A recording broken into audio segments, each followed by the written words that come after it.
மாலை முரசு இறை நேயர்களுக்கு வணக்கம். வரக்கூடிய வரலட்சுமி விரதம் இல்லது வரலட்சுமி நோன்பு ஆகஸ்ட் மாதம் 21ஆம் தேதி வெள்ளிக்கிழமை அன்னைக்கு நம்ம இதை கொண்டாடுகிறோம். இந்த வரலட்சுமி நோன்புன்னா என்ன, இதை எதற்காக நம்ம கொண்டாடுறோம் அப்படிங்கிறத இன்றைக்கி நம்ம பார்க்க போகிறோம். ஒவ்வொரு வருடம் ஆவணி மாதம் இதை ஸ்ரவண மாதம் அப்படின்னு சொல்லுவோம். இந்த ஸ்ரவண மாதத்தில் வரக்கூடிய பௌர்ணமிக்கு முன்னாடி இருக்கக்கூடிய வெள்ளிக்கிழமை அன்னைக்கு தான் நம்ம இந்த வரலட்சுமி விரதத்தை கொண்டாடுவது. இந்த வரலட்சுமி விரதம் எப்படி நம்ம கொண்டாடக்கூடிய முறை நமக்கு வந்தது அப்படின்னு பார்த்திங்கன்னா, ஸ்கந்த புராணத்தில் சொல்லக்கூடிய ஒரு கதை இது. சாருமதி அப்படின்னு ஒரு பெண் இருந்தாள். அவள் ஒரு நல்ல மகளாக இருந்தால், நல்ல மருமகளாக இருந்தால், நல்ல தாயாக இருந்தாள். அதனால் ரொம்ப பதிவிரத்தை, ரொம்ப அதீத பக்தி மகாவிஷ்ணு கிட்ட. அப்போ அவளுடைய பக்தியை மெச்சின மகாவிஷ்ணு தாயார்கிட்ட சொல்கிறார், மகாலட்சுமிகிட்ட, இந்த பெண்ணுக்கு நீ உன்னுடைய அருளை கொடுக்கணும் அப்படின்னு சொல்லிட்டு. ஸோ மகாலட்சுமி தாயார் என்ன பண்ணுறாங்க, சாருமதியோட கனவில் இந்த ஆவணி மாதத்தில் வரக்கூடிய பௌர்ணமிக்கு முந்தின வெள்ளிக்கிழமை அப்படிங்கிறத என்றைக்கு கொண்டாடணும் அப்படிங்கிறதையும் மகாலட்சுமி தாயாரே சொல்லிட்டாங்க. அப்போ மற்ற நாள் காலையில் சாருமதி எந்திரிக்கிறாங்க. அக்கம் பக்கத்தில் இருக்கக்கூடிய பெண்களை எல்லாம் கூப்பிட்டு, இந்த மாதிரி எனக்கு மகாலட்சுமி தாயார் கனவில் இந்த வரலட்சுமி விரதத்தை எப்படி செய்யணும்னு சொல்லியிருக்காங்க. ஸோ நான் மட்டும் செஞ்சு பயன் பெறக்கூடிய ஒரு விஷயத்தை நீங்கள் எல்லாரும் சேர்ந்து செய்யலாமே அப்படின்னு சொல்கிறாங்க.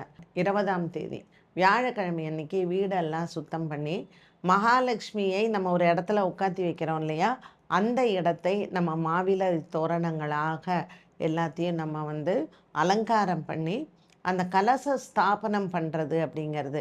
ஸோ இந்த கலசத்தில் மகாலட்சுமியோடைய முகத்தை எல்லாம் வச்சு, கலசத்தில் நீர் வைக்கலாம் அல்லது பச்சரிசி வைக்கலாம், தேங்காய் வச்சு அப்புறம் மாவிலை எல்லாம் வச்சு அலங்காரம் பண்ணி, வியாழக்கிழமை சாயங்காலம் நம்ம மகாலட்சுமியை வீட்டுக்குள்ளே அழைக்கிறோம்.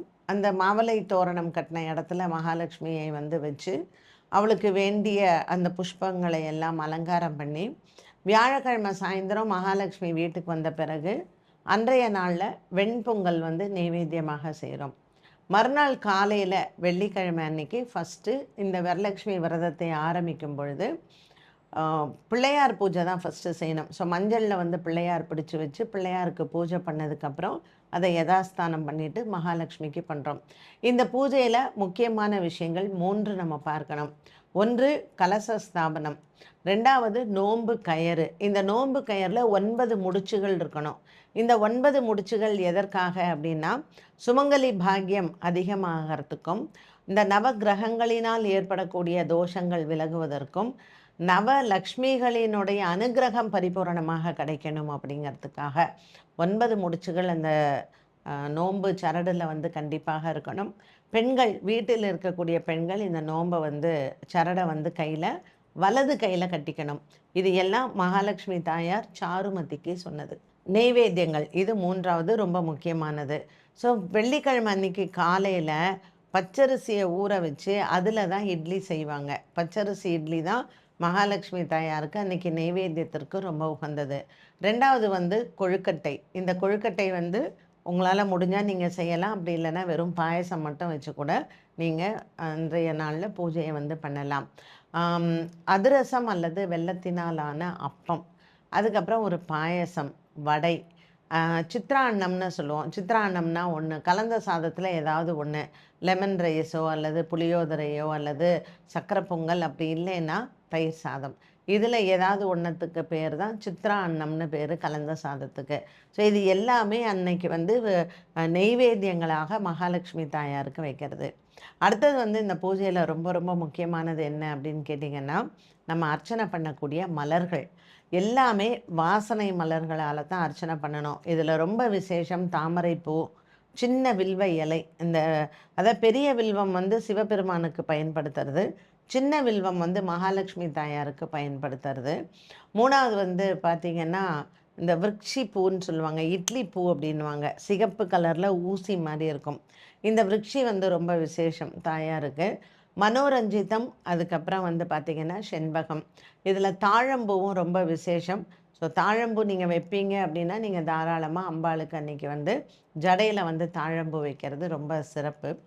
இந்த கலசத்தில் நீங்கள் வைக்கக்கூடிய தண்ணி, அந்த தண்ணி வச்சு கலசம் வச்சிங்கன்னா அந்த தண்ணியில் வந்து கொஞ்சம் கஸ்தூரி மஞ்சள், 2 பச்சை கற்பூரம், அதே மாதிரி ஜவ்வாது, ஏலக்காய் இதெல்லாம் போட்டு வாசனை, கொஞ்சம் பன்னீர், இது எல்லாம் போட்டு கலசத்தில் வைக்கணும். இந்த கலச தீர்த்தத்தை சனிக்கிழமை அன்றைக்கி பெண்கள் வந்து குளிக்கிறதுக்கு குளித்ததுக்கப்புறம் அந்த சொம்பு தண்ணியை அப்படியே விட்டுக்கணும். இதில் அரிசி வச்சுருந்தீங்க அப்படின்னா அடுத்த வெள்ளிக்கிழமை, இந்த இந்த வெள்ளிக்கிழமை வரலட்சுமி நோன்பு பண்ணுறோம் இல்லையா, அடுத்த வெள்ளிக்கிழமை சக்கரை பொங்கல் வச்சு வீட்டில் நெய்வேத்தியம் பண்ணி இதை நீங்கள் வந்து வீட்டில் இருக்கிறவங்க சாப்பிட்லாம். ஸோ இதுதான் இந்த பூஜையினுடைய முக்கியமான விதிகள். இதில் கலசம் நான் வைக்கலை, எனக்கு கலசம் வச்சு இவ்வளவு தூரம் பூஜை பண்ண முடியாது அப்படின்னு சொல்கிறவங்க, மகாலட்சுமிக்கு ஒரு 5 முகம் இருக்கக்கூடிய குத்து விளக்கு ஏற்றி குத்து விளக்குக்கே நீங்கள் தாராளமாக பூஜை பண்ணலாம். குத்து விளக்குக்கு புஷ்பம் எல்லாம் சாத்தி வஸ்திரம் எல்லாம் போட்டு அதை மகாலட்சுமியாக பாவித்து, மகாலட்சுமி என்னென்ன ஸ்லோகங்கள் சொல்லலாம் அப்படின்னு பார்த்தீங்கன்னா, மகாலட்சுமி அஷ்டோத்திரம் சொல்லலாம், கனகதாரா ஸ்லோகம் சொல்லலாம், மகாலட்சுமிக்குன்னு சகஸ்ரநாமம் இருக்குது, அதை நீங்கள் சொல்லலாம். இல்லை உங்களுக்கு வந்து லலிதா சகஸ்ரநாமம் கூட நீங்கள் சொல்லலாம். ஸோ இப்படி அந்த அம்பாளை வந்து நாம் பூஜை பண்ணி அம்பாளுக்கு வேண்டிய நெய்வேத்தியங்கள் செய்து கண்டிப்பாக ஆரத்தி எடுக்கிறது அப்படிங்கிறது ரொம்ப விசேஷம். நல்ல ஆரத்தியும் எடுத்து இந்த பூஜையை வந்து நீங்கள் முடிக்கணும்.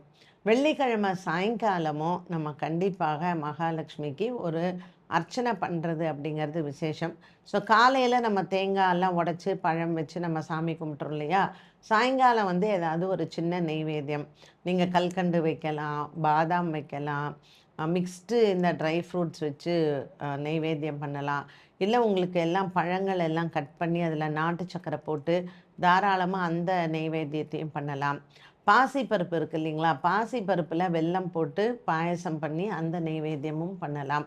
இப்படி மகாலட்சுமிக்கு பிடித்த ஒரு சில நெய்வேத்தியங்களை சாயங்காலமும் செஞ்சு நம்ம வீட்டுக்கு ஒரு 5 அல்லது 7 9 சுமங்கலி பெண்களை வீட்டிற்கு கூப்பிட்டு நம்ம வெத்தலை பாக்கு, பழம், தாம்பூலம் இது எல்லாம் கொடுத்து ரொம்ப சிறப்பாக அந்த நாளை வந்து நம்ம கொண்டாடுகிறோம். எனக்கு இது எல்லாம் கஷ்டம், என்னால் இவ்வளோலாம் பண்ணவே முடியாது அப்படிங்கிறவங்க கொஞ்சமாக வந்து நீங்கள் கேசரி செஞ்சு சாமிக்கு நெய்வேத்தியம் பண்ணி வரக்கூடிய சுமங்கலிக்கு தாம்பூலமும் கொடுக்கலாம். இப்படியாக இந்த வரலட்சுமி நோன்பை நீங்கள் கொண்டாடலாம். கலசம் வைத்து பூஜை பண்ணுறவங்களுக்கு வந்து வீட்டில் பெரியவங்க இருப்பாங்க, அதனால் அவங்க வந்து உங்களுக்கு எல்லாமே வந்து சொல்லி தருவாங்க. இப்போ புதுசாக யாராவது ஒருத்தர் நான் வரலட்சுமி நோன்பு எடுக்கணும், ஆனால் கலசம் வச்சு தான் நான் பண்ண போகிறேன் அப்படின்னா, ஒவ்வொரு வருஷமும் நீங்கள் கலசம் வச்சு தான் பூஜை பண்ணணும். இதை இந்த வருஷம் வச்சுட்டு அடுத்த வருஷம் எனக்கு முடியல அதெல்லாம் விடுறது அப்படிங்கிறது, அது வந்து நம்ம வீட்டில் ஐஸ்வர்யம் குறைஞ்சிடும். கடவுள் கோச்சுக்குமா அப்படிங்கிறது இல்லை. எப்போ வந்து ஒரு தெய்வமே உத்தரவு கொடுத்து சொன்ன ஒரு பூஜை விதானத்தை நம்ம ப்ராப்பராக பண்ணலை அப்படிங்கும் பொழுது அது நமக்கு தெய்வ குத்தமாயிரும். அதனால் நீங்கள் ப்ராப்பராக பண்ண போகிறீங்க அப்படின்னா, இதுக்கு முன்னாடி யாராவது பெரியவங்க செஞ்சுருப்பாங்கள்ல, அவங்கள கூப்பிட்டு கலசம் எடுத்து வச்சு ஒரு பெரியவங்க மூலமாக அதை நீங்கள் கற்றுக்கோங்க. அப்புறம் வருஷம் வருஷம் நீங்கள் பண்ணுங்கள். இல்லை இதெல்லாம் எனக்கு ரொம்ப கஷ்டம், வருஷம் வருஷம் என்னால் பண்ண முடியலன்னா வெறும் குத்து விளக்கு வச்சு லக்ஷ்மி பூஜை பண்ணுங்கள். அது ரொம்ப சிம்பிள் தான். ஸோ கண்டிப்பாக இதற்கு தேவையான பொருட்கள்லாம் வந்து பார்த்திங்கன்னா, வெத்தலை, பாக்கு, பழம், தேங்காய், இது புஷ்பம், இந்த 5 ரொம்ப முக்கியம். அப்புறம் ஊதுபத்தி காமிக்கிறது, சாம்பிராணி, கற்பூரம். சுவாமிக்கு வந்து நம்ம ஆரத்தி எடுக்கிறதுங்கிறது கற்பூர ஆரத்தியை விட குங்கும ஆரத்தி கண்டிப்பாக எடுக்கணும் மகாலட்சுமி அப்படிங்கிறதுனால. ஸோ ஒரு தாம்பாளத்தில் குங்குமம் போட்டு தண்ணி விட்டு கடைசியாக அதை தான் ஆரத்தி எடுத்து நம்ம கோலத்தில் வந்து நம்ம சேர்க்குறோம். ரொம்ப ரொம்ப வயசாயிடுச்சு, எனக்கு வீட்டில் யாரும் இல்லை, ஆனால் லக்ஷ்மி பூஜையை நான் விடக்கூடாது அப்படிங்கிறவங்க ஒரு பூ வாங்கி சாமி படத்துக்கு போட்டுட்டு வெத்தலைப்பாக்கு பழம்லாம் வச்சுட்டு தேன் இருக்குது இல்லைங்களா, இந்த தேன், பசும் நெய், பச்சை பசும் பால், இந்த 3ம் நல்லா ஒரு வெள்ளி டம்ளரோ வெள்ளி கிண்ணிலையோ அதை கலந்துக்கோங்க. இந்த நெய்வேத்தியத்துக்கு பேர் திருமத்துரம் அப்படின்னு பேர். ஸோ இதை வந்து நீங்கள் தாராளமாக அம்பாளுக்கு நெய்வேத்தியம் பண்ணலாம். இதுக்கு நீங்கள் அடுப்புக்கிட்ட போக வேண்டிய அவசியமே இல்லை. தேன், பச்சை பால், பசும்பால், அதே மாதிரி பசும் நெய், இந்த 3ம் கலந்து சுவாமிக்கு ஏன்னா அம்பாளுக்கு மகாலட்சுமிக்காக இருக்கட்டும், இல்லை வந்து பார்வதி தேவிக்காக இருக்கட்டும், துர்காலட்சுமி, சரஸ்வதி 3 பேருக்குமே இந்த திருமத்துரம் வச்சுட்டிங்கன்னாலே ரொம்ப சந்தோஷம். நீங்கள் ஒரு 15 பதார்த்தம் வைக்கிறத விட இந்த ஒரு திருமந்திரம் வச்சிங்கனாலே அவ்வளோ சந்தோஷப்பட்டு நீங்கள் கேட்குற வரம் எல்லாமே கொடுப்பாங்க. நீங்கள் நோன்பு எடுக்கிறதா இருந்தால் கண்டிப்பாக அந்த நோன்பு சரடு மஸ்ட்டு. ஸோ இந்த தேவையான பொருட்களில் இதையும் நீங்கள் சேர்த்துக்கோங்க. மஞ்சள் கயிறு இந்த வரலட்சுமி நோன்புக்குன்னே உள்ளது, மெல்லிஸாக இருக்கும். 9 முடிச்சுகள் போடணும் அதில். அண்டு கல்யாணம் ஆகாத கன்னி பெண்களும் இதை வந்து நீங்கள் கட்டிக்கலாம். இந்த பிள்ளையார் பூஜை பண்ணி நம்ம மஞ்சள் பிள்ளையார் பிடிச்சி வச்சு பூஜை பண்ணுறோம் இல்லையா, அந்த மஞ்சள் பிள்ளையாரை தண்ணியில் கரைச்சி உங்கள் வீட்டில் துளசி செடி இருந்தால் அந்த துளசி செடியில் சேர்த்துருங்க. கலசத்தில் வைக்கக்கூடிய நீரில் நீங்கள் வந்து மறுநாள் லேடிஸ் வந்து அதை நீங்கள் ஸ்நானம் பண்ணும்போது தாராளமாக அதை பயன்படுத்திக்கலாம். வரலட்சுமி பூஜை அப்படின்னாலே சுவாமிக்கு தேவையானது எல்லாமே மங்கள பொருட்கள் தான். அதனால் இது எல்லாத்தையும் நீங்கள் வீட்டில் ரெடி பண்ணி வச்சுட்டு நெய்வேத்தியம் மட்டும் உங்களுக்கு எது முடியுமோ அதை தாராளமாக பண்ணலாம். இல்லைன்னா நான் சொன்ன மாதிரி இந்த திருமத்துரம் மட்டும் நீங்கள் நெய்வேத்தியம் பண்ணி அம்பாளை மகிழ்விக்கலாம்.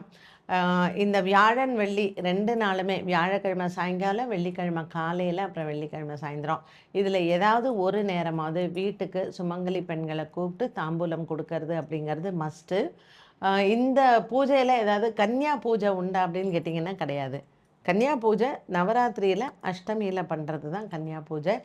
இந்த வரலட்சுமி நோன்பு, வரலட்சுமி விரதம், வரலட்சுமி பூஜை இதில் வந்து சுமங்கலி பெண்களுக்கு தான் இதில் ரொம்ப முக்கியத்துவம். அதனால் சுமங்கலி பெண்களுக்கு கண்டிப்பாக அன்றைக்கி ஒரு ப்ளவுஸ் பிட்டாவது வச்சு தாம்பூலம் கொடுங்க. அவங்க தான் அன்றைய நாளில் மகாலட்சுமி. அதனால் அவங்கள்ட்ட அக்ஷதை கொடுத்து நம்ம ஆசீர்வாதம் வாங்கிக்கிறது ரொம்ப ரொம்ப விசேஷம். அதாவது இந்த வருடம் வரக்கூடிய இந்த வரலட்சுமி நோன்பு என்ன ஒரு பெரிய சிறப்பு அப்படின்னு கேட்டிங்கன்னா, குரு பகவான் வந்து நமக்கு உச்சபலத்தோடு இருக்கார். அதனால் ஒவ்வொரு வருஷமும் குரு பகவான் நமக்கு அருள் புரிஞ்சாலும் இந்த தடவை சந்திரன் வீட்டில் இருந்து அவர் உச்சபலத்தோடு இருக்கிறது அப்படிங்கிறது ஒரு மிகப்பெரிய நமக்கு வரப்பிரசாதம் அப்படின்னு தான் சொல்லணும். ஸோ இந்த வரலட்சுமி நோம்பில் மகாலட்சுமியினுடைய அருளை நமக்கு பரிபூர்ணமாக கிடைக்கும். நமக்கு ஒன்றுமே முடியலன்னா நீங்கள் லக்ஷ்மிக்கு வந்து ஒரு தாமரைப்பூ கொண்டு போய் கோவிலில் கொடுத்து அர்ச்சனை பண்ணிக்கோங்க. அது செஞ்சாலுமே நமக்கு மகாலட்சுமியினுடைய அருள் நிச்சயமாக உண்டு. என்ன நேயர்களே, இன்றைய பதிவில் வந்து நம்ம வரலட்சுமி பூஜை எப்படி செய்யணும் வீட்டில் அப்படிங்கிறத ஒரு சிம்பிள் மெத்தடை பார்த்தோம். மீண்டும் சந்திக்கும் வரை நன்றி, வணக்கம்.